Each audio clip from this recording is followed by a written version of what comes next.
Hello, can you briefly introduce yourself? Sure, my name is Jason Vitt. I was a student at the University of St Andrews about 10 years ago now, and I've been involved in debating from when I was at school a little bit and then ever since. Okay, could you give us a sort of vague summary of achievements you've done in debating and where people might know you from? Yes, and I apologise to all involved. So I was debating for St Andrews for quite a few years. I ended up with my first teammate, John Stewart. We won quite a few competitions, mostly Scotland and Iona, so we won Durham and Edinburgh and Aberdeen and a bunch of others, and then more recently with various partners and opens, I've won the LSE Open, Durham Open a couple of times. Cork IV was a big one back in the day, so yeah, a few here and there. And you've also been involved in the organisational side of various things.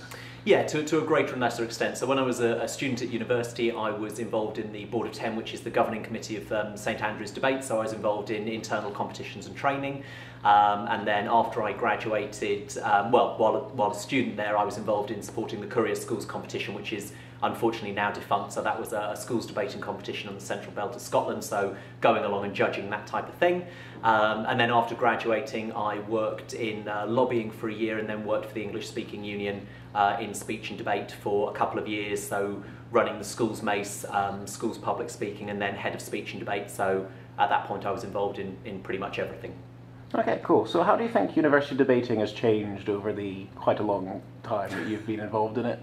He says, judging my age. I mean, I think there have been a huge number of changes. I think the first one is the range of institutions and people who are now involved in debating. So even when I started, which I pretend wasn't that long ago, it was relatively limited in terms of the institutions that were involved. The teams that would win would always be from well-known debating institutions, so it would be Oxford, Cambridge, Glasgow, Durham, I mean kind of major names on the Iona circuit. And then what I've seen, which is brilliant, is a lot more organisations have started debating, a lot more universities, and there's also far more integration now with schools, I think, than with university. So when I started, there was the novelty of a schools team taking part in an IV, and that was a prize for having won a schools competition. Now schools regularly pitch up at open competitions, and I think the university community has responded positively to that in terms of making debating more professional, more grown up, making sure that it is more accepting and acceptable. There was a tendency throughout my time, certainly before and some time after, where it was about having fun and having a few drinks and a series of off-colour jokes. And I think, to be honest, the university circuit in debating has grown up, and I think that's good. Okay, so could you elaborate a bit more on the professionalism side? Yeah. So I think there's several things. I think a lot of it is to do with what qualifies as a good debate and a good debater has changed. So there has been a significant shift away from a style and rhetoric heavy approach of a significant number of years ago now, whereby analysis was important but largely secondary. So you could legitimately see 4 teams in a final, each of whom would give what would be rhetorically brilliant, often very funny speeches, but possibly a little light on content. There was a shift I saw when I started debating going very much the other way, sort of heavily influenced by very much fact. People were expected to know a significant number of international leaders, random country X, Y, and Z, particular laws and pieces of legislation, and be able to conjure with them with confidence. And from what I've seen, that's starting to balance out a little bit now, where there is a bit more of a drive for people to speak with some style, effectively, and possibly saying less than they had previously, but maybe saying it better. Okay. Do you think there's been something lost in terms of this move away from the more entertaining and rabble-rousing style of debating, and making it much more technical? I don't think it's as simple as saying that one is lost and the other is gained. I think that presumes that there is a way that is better than another.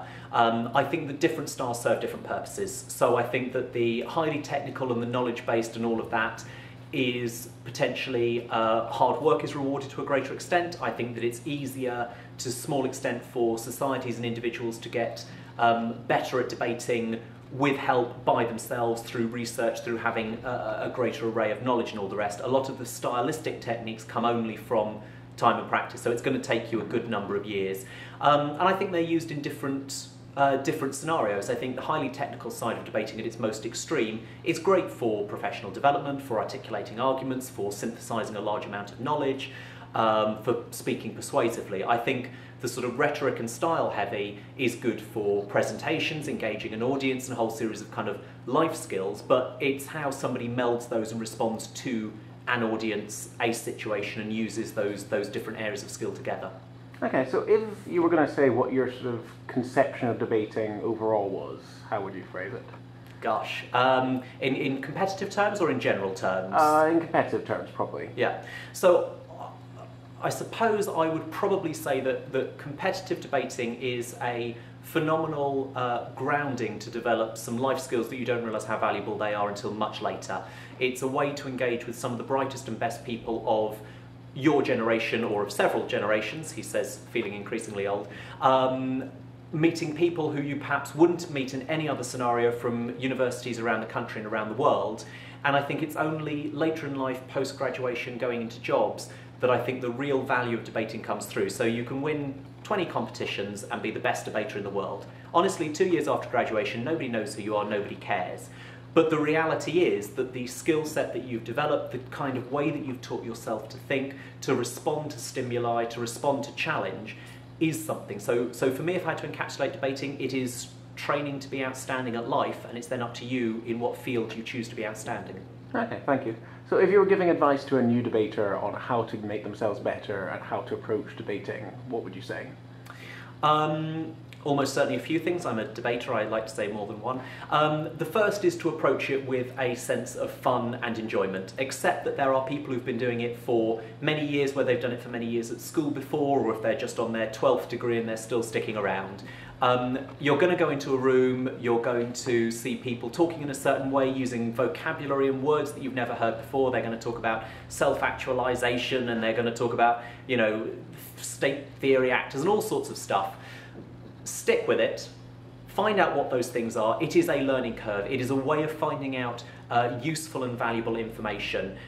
Don't be put off. There are lots of people out there who are going to say things and appear to be brilliant and confident. The secret is most of us are in some way or another really insecure. We stand up in front of a room and we talk and we debate and we sound wonderfully confident because it's a way of getting through and learning to cope with the ordinary challenges that life faces. So, you know, as a debater, stick with it, make sure that it's good fun, and talk to people. It's very easy in a debating competition to only talk to your teammate or people from your institution. There's a whole room of people doing exactly the same thing, and nobody's going to bite your head off if you walk up and say, "Hi, I've just started, my name's so-and-so." And it's the best way to meet people, to know faces. You're going to see them for the next 3-4 years of your life, and some of them will be the most interesting people and best friends you'll ever make.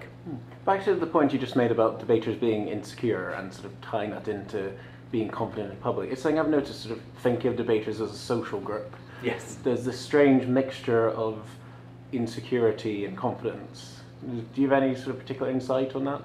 I can't claim a particular insight, but I think if you think of debating as ultimately a performance, if you think of it as acting or as any other type of performance art, in some way there is an audience, there is a stage. By being given a motion that you have to argue for or against, you are to an extent given a persona that you must embody when you stand up and you talk, and then you decide a whole range of tools to make people agree with you. To put it another way, you choose a range of tools to make people like what you are saying.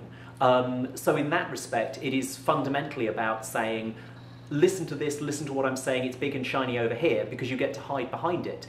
That's a life skill. You do it in an interview, you do it in a difficult confrontation with a customer or anybody else. It's not to say that it's not valuable because it is in some way artificial. It's how everybody gets through life. And debating just creates one of many fields where you can explore that, use it, and develop those skills and take advantage of it. Okay, thank you.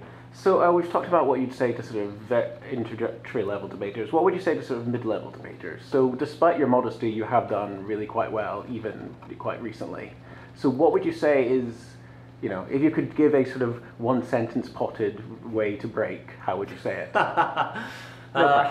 Have a really good partner. That's actually not a bad thing. That's not the one thing. I will manage a one sentence when I've waffled for a bit. Do find different people to speak with. Drop a line to a more experienced debater who you knew at your institution and say, will you speak with me at a competition? A lot of what you learn about becoming a good debater, and maybe this is the one sentence, is it's not about the debate you're in, the competition, or your partner. It's about going to lots of different ones and having different partners where possible, because it teaches you to think differently. The difference between breaking and not breaking is 1 point. That 1 point comes from thinking in a slightly different way, in a different room to everybody else, and that happens once each competition. The more opportunities you have to experiment, the more flexible you become, and I think that gives you more chance to then break and do better. Okay, thank you very much. Any final comments you'd like to make before we wrap up? No, well, yes, he says, saying no. Debating is great fun. All the time it's fun, you should keep doing it. Find lots of different people to debate with, go to competitions and think about what you can give back as well. Competitions need judges, they might need logistical support. You might feel that at some point you can afford to give 10 quid a month back to your debate society. Don't forget what it was like when you were a student and you were trying to go to debating and everything else. The drinking and the fun and all of the rest of it are great, they're a part of it, but they're not everything, and give back when you are asked, but also walk away when you're old enough and only go back when you're asked. And that, I claim, is what I'm doing here now. All right, that's a good note to finish on. Thank you very much. Thanks very much.